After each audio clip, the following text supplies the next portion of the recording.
Panjenengan semua mungkin kiai-kiai NU juga atau warga-warga NU yang masih menganggap ikut menuduh bahwa pembahasan nasab ini itu membuat gaduh, membuat resah.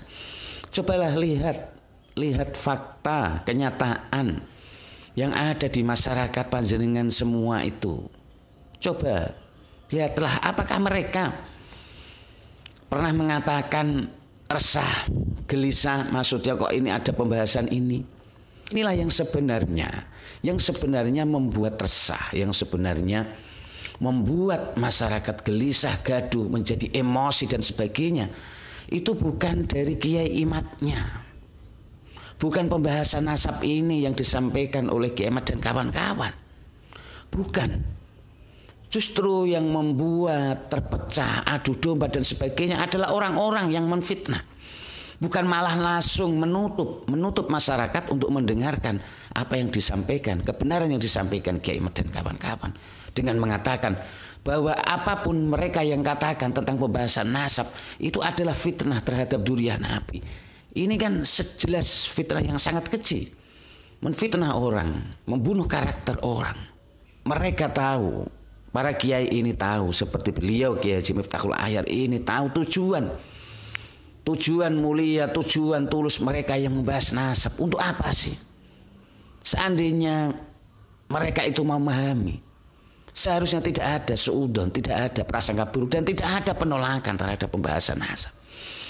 Ketika mereka menghina Gus Dur, menghina para kiai-kiai pribumi kita, tidak hanya Rizik Syihab dan Barsemi, juga para habib-habib lainnya yang menghina ulama-ulama kita, merendahkan ulama-ulama kita.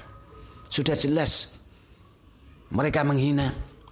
Terus bagaimana seandainya orang-orang seperti itu, ketika masih mereka dianggap oleh umat yang mungkin masih awam, masih bodoh, yang kurang tahu apa-apa, mereka masih dianggap sebagai cucu Nabi, dzurriyyah Nabi. Maka yang dikhawatirkan adalah ucapan-ucapan mereka, apa yang ditampakkan oleh mereka, perilaku yang ditampakkan oleh mereka akan dianggap sebagai sebuah kebenaran, dan rawannya itu akan ditiru oleh para muhibbinnya, oleh umat Islam. Jikalau ini tidak dibahas, jikalau nasab mereka tidak diragukan. Assalamualaikum warahmatullahi wabarakatuh. Bismillahirrahmanirrahim. Alhamdulillahirabbil alamin. Wabihi nasta'inu ala umuri dunya waddin, wassalatu wassalamu ala asyrafil anbiya wal mursalin sayyidina wa maulana Muhammadin wa ala alihi wassahbihi ajma'in, amma ba'd. Para pemirsa sebangsa dan setanah air dimanapun Anda berada yang berbahagia, terima kasih Anda semua masih bersama dengan saya Nur Rahmat Asmawi di Nurmas Channel. Pada kesempatan yang berbahagia ini, saya ikut menanggapi tentang dilarangnya Kiai Imat, yaitu mengisi ceramah di Banyuwangi. Ya, ada dari pihak aparat, ya, pihak aparat yang mungkin mengikuti himbauan dari pihak-pihak yang tidak suka dengan Kiai Imat berceramah di situ. Ini tentu sangat disayangkan sekali. Kenapa hal semacam itu masih saja terjadi? Masih saja terjadi. Ini siapa dalangnya di balik itu semua? Yang jelas, kalau kita melihat dari berbagai kejadian-kejadian, seperti ditolaknya Kiai Haji Marzuki Mustamar juga kemarin, maksudnya tidak ditolak tapi dilarang membahas nasab. Pengajian dilarang membahas nasab. Ini yang kita sangat sayangkan sekali. Ada apa? Ada apa kok orang membahas nasab itu kok sampai dilarang kayak begitu? Kalau kita melihat apa yang dikatakan oleh Rois Am PBNU, yaitu Kiai Haji Miftahul Ahyar, mengatakan bahwa pembahasan nasab ini itu akan membuat gaduh, membuat resah, membuat umat terpecah belah dan sebagainya. Intinya beliau sudah berburuk sangka, sudah seudon bahwa pembahasan nasab itu terjadi seperti itu. Padahal kalau kita mau melihat kenyataan, lihat di lapangan fakta yang ada di masyarakat, apakah memang seperti itu? Apakah memang masyarakat ini sejak ada pembahasan nasab ini, apakah masyarakat kita terutama warga NU, umat NU ini, apakah mereka ini merasa resah? Masyarakat yang mana? Umat yang mana yang dianggap resah itu? Cobalah kalau Anda ingin berpikir sederhana saja, lihatlah di sekeliling Anda. Panjenengan semua mungkin kiai-kiai NU juga atau warga-warga NU yang masih menganggap ikut menuduh bahwa pembahasan nasab ini itu membuat gaduh, membuat resah. Cobalah lihat fakta, kenyataan yang ada di masyarakat panjenengan semua itu. Coba lihatlah apakah mereka pernah mengatakan resah, gelisah, maksudnya kok ini ada pembahasan ini. Bukankah yang ada itu mereka itu seperti terkagetkan. Kalau kita telusuri, kalau kita mau mengecek yang sebenarnya, yang ada itu bukan resah. Tapi suasana masyarakat itu merasa kaget. Mereka terkejut. Dari terkejutnya itu ya ada terus kemudian yang pro terhadap pembahasan nasab dan kemudian ada yang tidak pro, terutama yang tidak suka dengan pembahasan nasab adalah mereka dari kalangan masyarakat kita yang masih mungkin fanatik buta atau masih menjadi muhibinnya para habaib, yang mungkin masih ada kekerabatan dari keluarga mereka dengan para habaib. Ini yang faktanya yang terjadi. Tidak ada terus kemudian masyarakat itu seperti terpecah. Terpecah dengan siapa? Yang saya ketahui ini jelas kebanyakan dari mereka itu justru banyak yang sangat berterima kasih telah diberitahu ada penjelasan semacam ini, ada pembahasan nasab semacam ini. Jadi mereka paham, oh ternyata nasab mereka yang kelakuannya seperti itu, yang kelakuannya ternyata Habib-Habib yang kita kenal selama ini itu sukadawir ya. Kita lihat itu kadang tidak segan-segan kadang meminta kepada masyarakat sejumlah uang dan sebagainya. Masyarakat yang selama ini diliputi merasa kejanggalan, ada kejanggalan, tiba-tiba ada yang beritahu bahwa nasab mereka para habaib ini ternyata memang palsu. Nah, disinilah kalau masyarakat itu kemudian menjadi pro, setuju dengan Kiai Imad. Yang terjadi apa? Adalah sebuah pencerahan, bukan sebuah keresahan. Kalau mereka yang masih cinta kepada habaib, yang mereka rasakan adalah ketidaksetujuan. Mereka hanya tidak setuju dengan pendapat Kiai Imad. Dan yang sudah jelas yang perlu dipahami adalah sebenarnya masyarakat itu tidak resah. Yang jelas awal mula masyarakat ini adalah merasa tetap terkejut. Mungkin yang dianggap gaduh, yang dianggap mungkin terus meresahkan itu sebenarnya dari respon masyarakat yang spontan yaitu terkejut. Itu yang mungkin dianggap resah. Tapi setelah masyarakat itu kemudian sebagian mendengar dengan seksama, banyak di kalangan mereka justru merasa tercerahkan. Tapi kalau bagi mereka yang masih tertutup hatinya dengan fanatik budanya dan sebagainya, ya mungkin mereka akan merasa panas. Kenapa? Karena mereka tidak mencermati pendapat orang yang membahas nasab ini dengan secara legowo, dengan hati yang ikhlas, dengan hati yang tulus.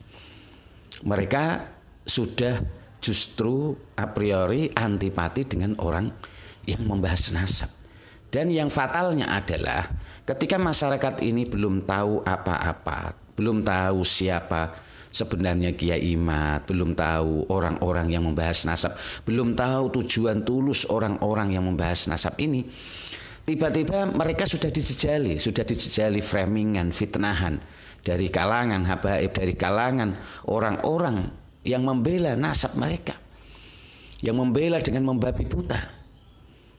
Tiba-tiba masyarakat yang seperti itu belum kenal siapa Kiai Imad dan kawan-kawan atau orang yang membahas nasab, tapi mereka yang kenal lebih dulu adalah framingan fitnahan terhadap Kiai Imad.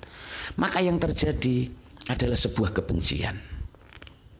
Yang terjadi adalah kebencian. Mereka menjadi a priori, mereka tidak mau. Mereka jadi antipati, sama sekali tidak mau mendengarkan apa yang disampaikan Kiai Imad dan kawan-kawan. Semakin mereka tidak mendengarkan, yang mereka dengarkan dari kalangan mereka yang memframing fitnah, ya semakin parah. Adalah orang-orang yang membuat framing. Orang-orang yang tidak mau mengatakan kebenaran, maksudnya orang-orang yang tidak mengatakan secara netral, secara fair tentang siapa Kiai Imad. Cobalah kalau kita itu objektif, kalau kita itu sportif, melihat apa yang disampaikan Kiai Imad, seharusnya para kiai-kiai yang mungkin masih fanatik buta, seharusnya mereka itu memberitahu kepada masyarakat, ya didengarkan saja. Kalau memang ada kebenaran di situ, kalau memang Anda cocok dengan pendapat itu, ada kebenaran di situ, ya diterima. Bukan malah langsung menutup masyarakat untuk mendengarkan apa yang disampaikan, kebenaran yang disampaikan Kiai Imad dan kawan-kawan, dengan mengatakan bahwa apapun mereka yang katakan tentang pembahasan nasab itu adalah fitnah terhadap dzurriyyah Nabi. Ini kan sejelas fitnah yang sangat keji, menfitnah orang, membunuh karakter orang. Ini sudah pembunuhan karakter. Hal semacam inilah yang sebenarnya yang memecah belah umat, yang dibuat resah. Kalau kita mau jujur, sebenarnya ya hanya para habaib dan para muhibin yang masih fanatik buta, yang tidak bisa menerima. Sebenarnya awal mula yang merasa resah, yang merasa gelisah, itu bukan masyarakat, tapi dari para habaib, dari orang-orang yang dibahas nasabnya, yang dibuat merasa dipecah belah, merasa dipinggirkan, merasa dibenci. Itu adalah kalangan orang-orang yang dibahas nasabnya dari Ba'alawi ini. Karena mereka tidak terima. Mereka tidak terima. Kemudian mereka membuat fitnahan, mengajak para muhibinnya untuk membenci orang yang membahas nasab. Inilah yang sebenarnya yang membuat masyarakat, yang membuat dikatakan bahwa adanya pembahasan nasab itu seperti dianggap memecah belah. Padahal sebenarnya yang memecah belah itu adalah orang-orang seperti itu. Adalah dari kalangan para habaib sendiri, orang-orang yang dibahas nasabnya ini yang tidak terima. Coba misalkan, Anda berpikir, coba misalkan para Ba'alawi ini, para habaib ini, seandainya mereka ketika dibahas nasabnya, ketika ada orang yang meragukan, coba misalkan mereka itu legowo, misalkan sejak dari awal dibahasnya. Kalau Anda masih yakin kami habaib, ya silahkan. Terus kalau Anda meragukan, ya silahkan. Kami tidak menuntut Anda untuk mengakui saya sebagai dzurriyyah Nabi. Coba seandainya kalau mereka bisa seperti itu, saya yakin para muhibin masyarakat tidak ada yang akan merasa dipecah belah, tidak ada. Seharusnya kalau mereka itu cucu Nabi yang asli, pasti akan mengedepankan hal ini. Justru mereka sama sekali tidak mengharapkan. Dan sikap seperti ini, ya, sikap seperti itu yang justru memframing, menfitnah orang yang membahas nasab, justru seharusnya para muhibin, para kiai-kiai ini justru curiga. Kenapa kok mereka tidak terima? Kenapa mereka kok tidak terima dibahas nasabnya? Inilah yang sangat disayangkan, hanya berdasar prasangka, suudon, seorang rois am, seorang kiai melarang pengajian orang yang membahas nasab. Padahal kalau mereka tahu, para kiai ini tahu, seperti beliau Kiai Haji Miftahul Ahyar ini tahu tujuan mulia, tujuan tulus mereka yang membahas nasab. Untuk apa sih? Seandainya mereka itu memahami, seharusnya tidak ada suudzon, tidak ada prasangka buruk, dan tidak ada penolakan terhadap pembahasan nasab. Kalau mereka memahami dengan hati yang tidak didasari dengan kebencian, dengan sudah antipati, dengan sudah tidak suka dengan orang yang membahas nasab, orang yang bahas nasab tidak dianggap langsung, tidak didasar sebagai orang yang benci durian Nabi. Kalau seandainya mereka berpandangan berpikir seperti itu, saya yakin mereka akan bisa lebih legowo, bisa memandang Kiai Imad dan kawan-kawan itu bisa lebih arif dan bijaksana. Apalagi kalau mereka itu tahu tujuan ketulusan, tujuan mulia dari Kiai Imad dan kawan-kawan. Pasti mereka tidak akan menuduh sembarangan Kiai Imad seperti itu. Ketahuilah wahai saudaraku semua, dan ketuailah beliau Bapak Kiai Haji Rois APBN Kiai Miftahul Akhyar, bahwa kami yang membahas nasab itu sama sekali tidak ada tujuan kebencian kepada durian Nabi. Justru kami, apa yang kami lakukan itu adalah bukti kecintaan kami kepada baginda Nabi, kepada cucu Nabi, durian Nabi yang asli. Kami tidak rela, tidak tega nama baginda Nabi dicemarkan oleh orang-orang yang mengaku sebagai cucu Nabi, tapi perilakunya mereka tidak menunjukkan sebagai cucu Nabi. Kami tidak rela cucu-cucu Nabi yang asli, durian Nabi yang asli dikotori, difitnah oleh orang-orang yang mengaku-ngaku, tapi ternyata mereka itu tidak berakhlak, tidak berilmu, tidak beradab. Inilah tujuan kami meneliti, membahas nasab mereka para habaib ini. Apakah memang benar? Kalau memang benar, ya tentu kita akan mengakui. Tapi dari pembahasan nasab ini, dari penelitian yang sudah dilakukan Kiai Imad dan kawan-kawan, dari berbagai fakta, dari berbagai kenyataan perilaku mereka, belum lagi tes DNA dan sebagainya, itu sudah menunjukkan bahwa mereka itu palsu, diragukan. Dan inilah perlunya terus pembahasan nasab itu dibahas, biar masyarakat semakin tahu, semakin jelas, semakin cerdas siapa sebenarnya mereka. Sama sekali tidak ada tujuan untuk membenci para habaib ini, apalagi membenci durian Nabi. Sama sekali tidak ada tujuan. Kita hanya meneliti, meragukan orang-orang yang mengaku, yang dianggap sebagai cucu Nabi. Kenapa kami meneliti, meragukan? Karena terjadi berbagai kejanggalan yang luar biasa. Sebenarnya itu. Ya, semoga dari ini semua, dari para muhibin dan juga para tokoh-tokoh kiai, semoga mereka lebih memahami, lebih menyadari bahwa sesungguhnya adanya pembahasan nasab ini itu punya tujuan yang sangat mulia, mencerahkan umat, mencerdaskan umat, mengajak umat untuk bisa berpikir lebih logis, sehingga mereka itu tidak fanatik buta, mereka itu tidak hanya ngikut nurut aja. Apalagi kalau kita melihat fakta-fakta yang sudah ditampakkan di masyarakat, bagaimana perilaku durian Nabi seperti Rizik Syihab, Bahar Smith, kita bisa melihat bagaimana mereka menunjukkan kata-kata yang rasis, kotor ditunjukkan di depan kita. Mereka ketika mereka menghina Gus Dur, menghina para kiai-kiai pribumi kita, tidak hanya Rizik Syihab dan Bahar Smith, juga para habib-habib lainnya yang menghina ulama-ulama kita, merendahkan ulama-ulama kita. Sudah jelas mereka menghina.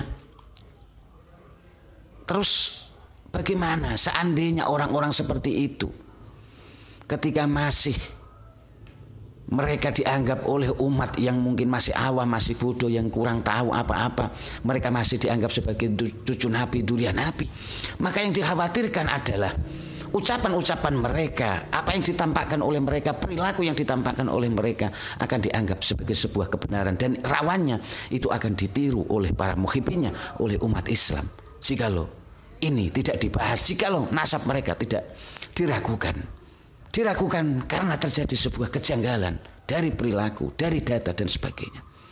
Ya, semoga ini membuat para muhibin dan kiai-kiai NU yang ada tidak terjadi lagi mereka tersadar tidak terjadi lagi orang-orang yang melarang pembahasan nasab, pengajian-pengajian kiai yang mendukung pembahasan nasab.